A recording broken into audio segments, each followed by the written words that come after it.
नमस्कार, आप देख रहे हैं एनएमएफ न्यूज। आपके साथ मैं हूं भुवन शर्मा। एक खबर देवभूमि उत्तराखंड से आई। यहां के नैनीताल के भवाली क्षेत्र में दो नाली में बनी एक मस्जिद, आरोप ये लगे, एक वीडियो वायरल हो रहा है, वीडियो भी आपको दिखाएंगे।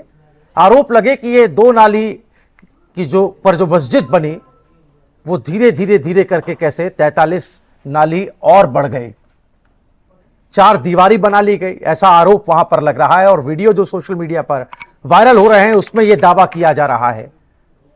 क्या है ये पूरा मामला, पहले ग्राफिक्स के जरिए आपको दिखाऊंगा, समझाऊंगा पॉइंटर वाइज, वो वीडियो भी आपको दिखाते हैं। हमारे साथ मुफ्ती शमून काजमी साहब है, बहुत बहुत स्वागत है सर आपका। मुस्लिम स्कॉलर हैं और आप राज्य मंत्री, उत्तराखंड दर्जा प्राप्त राज्य मंत्री भी हैं उत्तराखंड से।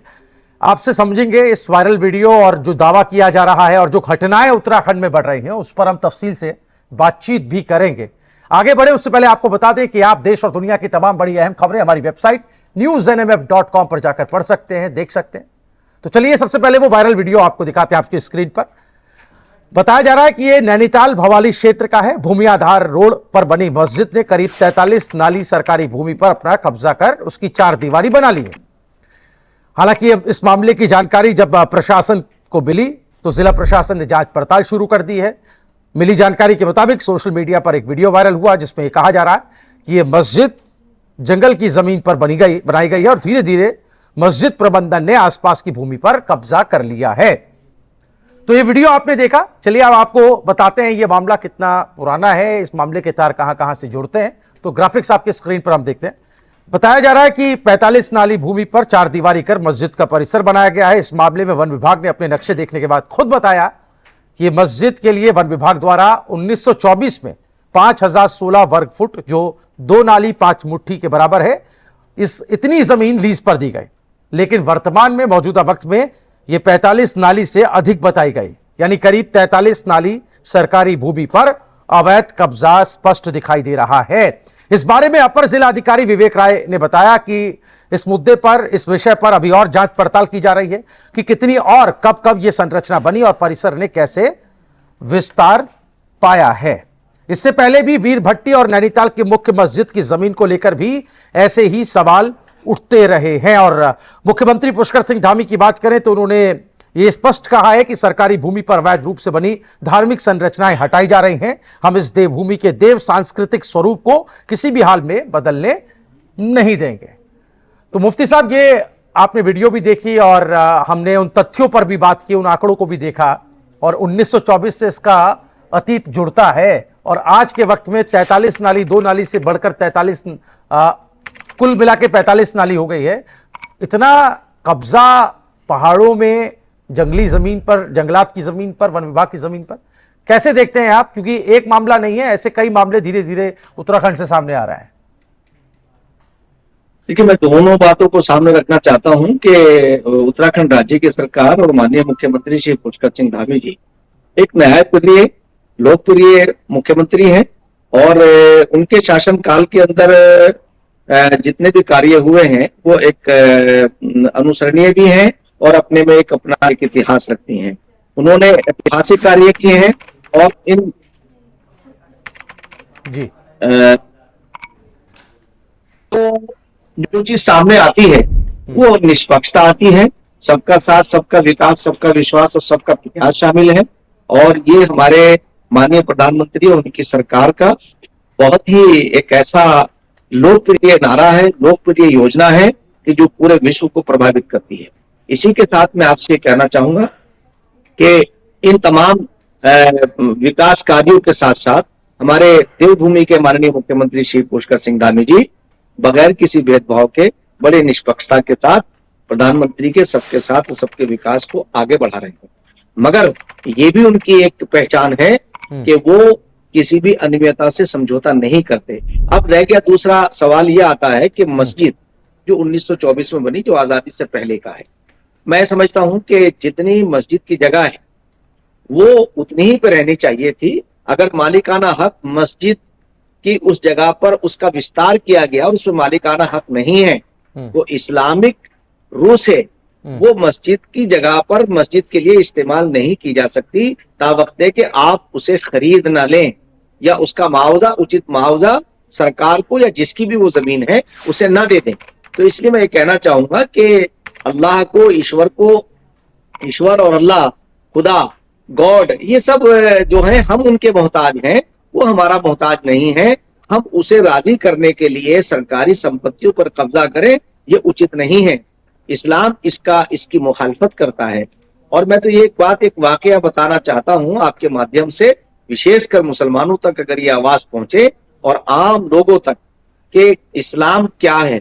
हजरत उमर, जो हजरत मोहम्मद सल्लल्लाहु अलैहि वसल्लम के सेकंड खलीफा हैं, यानी उनके उत्तराधिकारी हैं, तो वो एक क्रिश्चियनों के प्रोग्राम में जाते हैं और वहां जाने के बाद जब क्रिश्चियन यानी ईसाइयों के, तो ईसाई लोग उन्हें ऑफर करते हैं कि आप यहाँ अपनी पूजा पाठ कर सकते हैं, यानी नमाज पढ़ सकते हैं।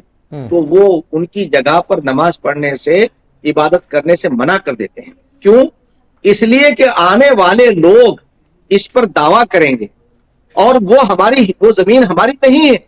तो ये उदाहरण हमारे लिए बहुत मायने रखता है कि अगर मस्जिद के प्रबंधक कमेटी ने इस तरह की जगह पर कब्जा किया है तो वो ईश्वर को स्वीकार्य नहीं है, अल्लाह को इसकी जरूरत नहीं है। तो लेकिन इसलिए मैं सवाल आपके मुफ्ती साहब माध्यम यह से है कहना कि ये चाहता हूं अतिक्रमणकारी सोच कि आती कहाँ से है, पनप कैसे रही है उत्तराखंड में। और आए दिन हम देख रहे हैं कभी अल्मोड़ा में, कभी नैनीताल में, कभी गढ़वाल के किसी हिस्से में इस तरह के मामले सामने आ रहे हैं। ये अतिक्रमणकारी सोच कहाँ से पनपी, क्योंकि देवभूमि में ऐसी संस्कृति को कभी रही नहीं।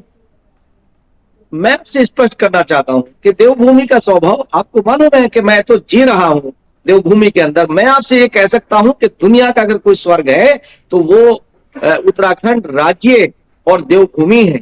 और देवभूमि में बसने वाले लोगों का जो आचरण है वो इतना कोऑपरेटिव है कि अगर आप पहाड़ों पे चले जाइए, आप पहाड़ों पे जाने के बाद आप आज भी घरों के अंदर उनके दीवारें नहीं है, उनके ताले नहीं लगते हैं, लॉक नहीं लगाते हैं, और इतना उनके अंदर इतना कोऑपरेशन है कि हम लोग अभी 21 जून को योग दिवस के मौके पर माननीय मुख्यमंत्री श्री पुष्कर सिंह धामी जी ने वहीं पे योग दिवस मनाया था। तो योग दिवस के मौके पर जब हम गैरसैंण गए, अपनी जो हमारी शीतकालीन जो हमारी राजधानी है, तो आप ये देखिएगा कि वहां जाने के बाद इत्तेफाक से हमारी गाड़ी में पंचर हो गया। तो आप यकीन नहीं करेंगे कि वो लोगों से हमारी दीद शरीक भी नहीं थी, कितने लोग कॉपरेशन के लिए आ गए। तो हमने ये महसूस किया कि पहाड़ के लोगों के अंदर तो बहुत, उनका तो हृदय भी पहाड़ जैसा है। वो तो पहाड़ जैसा विशाल होता है, उसकी लंबाई और चौड़ाई को कोई नाप नहीं सकता, ऐसे वहां के बसने वालों के हृदय भी होते हैं।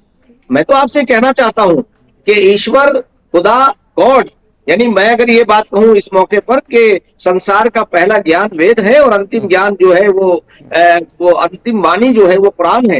एको ब्रह्म द्वितीय नास्ते नेहना नास्ते किंचन वादउल्ला शरीक, वन गॉड विदाउट सेकंड, अव्वल अल्लाह नूर, उपाय कुदरत के सब बंदे, एक ही नूर से सब जग उपजे, कौन भले कौन बंदे। नहीं, जो बात मुफ्ती साहब आप कर रहे हैं, ये जो उत्तराखंड और वहां के लोगों के बारे में, उनके मिजाज के बारे में और वहां की संस्कृति के बारे में जब आप बात कह रहे हैं, तो यहां पर मुख्यमंत्री पुष्कर सिंह धामी का वो बयान भी याद आता है हमें, जिसमें वो कह रहे हैं कि देवत्व को बचाना सरकार का कर्तव्य है। जो उत्तराखंड का देवत्व है, वहां के लोगों की जो पहचान ईमानदारी की रही है कि देश के किसी भी कोने में अगर उत्तराखंड का नागरिक जाता है तो लोग उसे सच्चे मन से स्वीकारते हैं और कहते हैं कि ये सच्चा होगा, ईमानदार होगा। तो ये जो उसकी छवि बनी है देश और दुनिया में उत्तराखंड के व्यक्ति की, वो बरकरार रहे। उनकी सोच यहां तक है कि जो व्यक्ति बाहर भी जा रहा है तो उत्तराखंड की जो अस्मिता है, उसकी जो संस्कृति है, उसका जो मूल है, वो उसके साथ जाए, ना कि उसमें कोई छेड़छाड़ हो। तो ये जो छेड़छाड़ करने वाले लोग हैं, देवत्व पर संकट पैदा करने वाले लोग हैं, ये कहां से आए,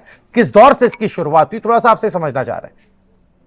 नहीं, मैं एक बात ये कहना चाहूंगा कि इस फलसफे को और इस ये जो प्रोग्रेस की है आगे बढ़ाने की माननीय मुख्यमंत्री पुष्कर सिंह धामी जी ने, मैं उनके इसके लिए उन्हें मैं साधुवाद भी देता हूं, उनका आभार भी व्यक्त करता हूं। और एक वाकया मैं आपको ये बताना चाहता हूं कि आप आइए, आज हम एक बहुत बड़े विद्वान डॉक्टर मोहन भागवत जी के ही कथन को हम आगे बढ़ाएं कि जिससे कांग्रेस ने 60 साल के अंदर विशेषकर मुसलमानों को, अकलियतों को, उन्हें खौफजदा करके, उनसे डरा के, भारतीय जनता पार्टी और कांग्रेस और आरएसएस से डरा करके कांग्रेस ने जो पाप किया है, मैं उसका एक उदाहरण सिर्फ मात्र सरसंचालक महोदय के शब्दों में देता हूं ये बार बार उनका ये कहना, जब एक वक्तव्य आता है कि हमारे रास्ते तो अलग अलग हो सकते हैं, मंजिल हमारी एक है। यानी जिस मालिक की हम पूजा करते हैं, जिस मालिक ने हम सबको बगैर भेदभाव के कि नर और नारी से पैदा किया है, वो हम सबका मालिक एक है।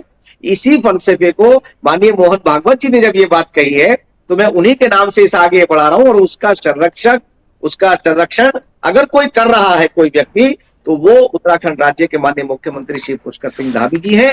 बगैर किसी भेदभाव के सबका कल्याण करते हैं, एक जगह कोई उंगली नहीं रख सकता है। मगर जहां तक अस्मिता का सवाल है, जहां तक वहां की डेमोग्राफी का सवाल है, वो डेमोग्राफी बिल्कुल प्रभावित नहीं होनी चाहिए, उसका संरक्षण होना चाहिए। ये बिल्कुल उत्तराखंड राज्य एक आसार कदीमा के तौर से ये धरोहर है हमारी। इसमें हिंदू और मुसलमान नहीं, सिख और ईसाई नहीं, इसके अंदर ये हम उत्तराखंड के मूल स्वरूप को ऐसे ही बचाए रखना चाहिए जिस तरह से हमारे माननीय मुख्यमंत्री श्री पुष्कर सिंह धामी जी ने ये बेड़ा उठाया है। तो इसलिए मैं तमाम उत्तराखंड राज्य और अपने प्रदेश और देश के लोगों से ये बात कहना चाहता हूं कि माननीय मुख्यमंत्री श्री पुष्कर सिंह धामी जी का ये कार्य बहुत पुनीत कार्य है।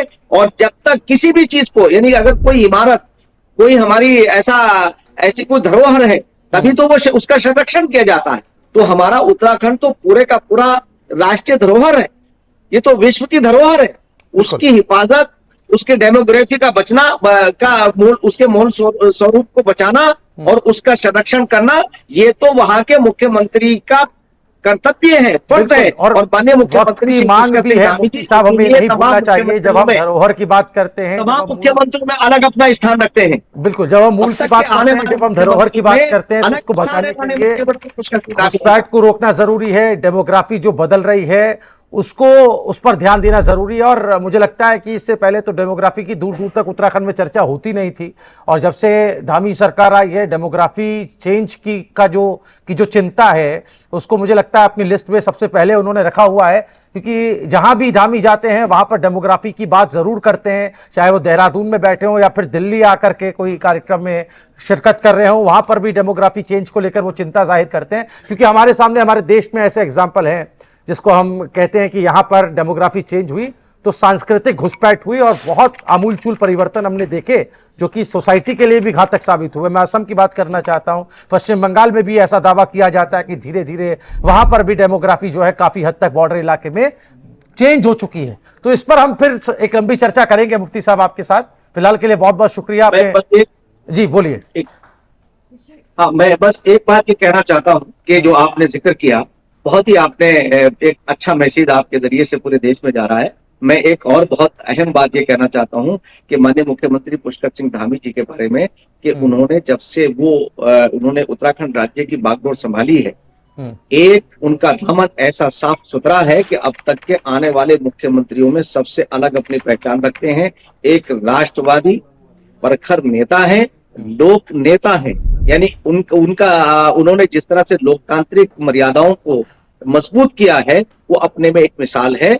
तो मैं तमाम समस्त उत्तराखंड राज्य के लोगों से कहना चाहता हूं कि अभी आपने देखिए उनका कितना बड़ा काम है, वो कुछ दिन के बाद सामने आएगा। और उत्तराखंड के पहाड़ी क्षेत्र से वो आते हैं, सैनिक पुत्र हैं, और उत्तराखंड में हर दूसरे घर से एक व्यक्ति सेना में जरूर होता है। इस तरह की बातें, इस तरह की कहावतें उत्तराखंड के लिए हैं। तो उसके मर्म को जानते हैं, उसके मूल की चिंता लाजमी है कि अगर वो मुख्यमंत्री हैं तो उनको होगी। हम जनता पर छोड़ते हैं, दर्शक इसे किस तरीके से देखते हैं। ये जो ऐसे मामले सामने आ रहे हैं, जो नैनीताल से सामने आया, भवाली क्षेत्र में जो मस्जिद 2 नाली की जमीन से 45 नाली तक हो गई, 43 नाली बढ़ करके वर्तमान में, इसको किस तरीके से देखते हैं और प्रशासनिक कार्रवाई इस पर किस तरह से होनी चाहिए, और उत्तराखंड में ऐसे मामले जब सामने आ रहे हैं तो उसके पीछे की वजह क्या है, इस पर भी आप अपनी बेबाक राय कमेंट पे हमें बता सकते हैं। बहुत बहुत शुक्रिया मुफ्ती साहब हमारे साथ जुड़ने के लिए। आप देखते रहिए NMF न्यूज। Thank you.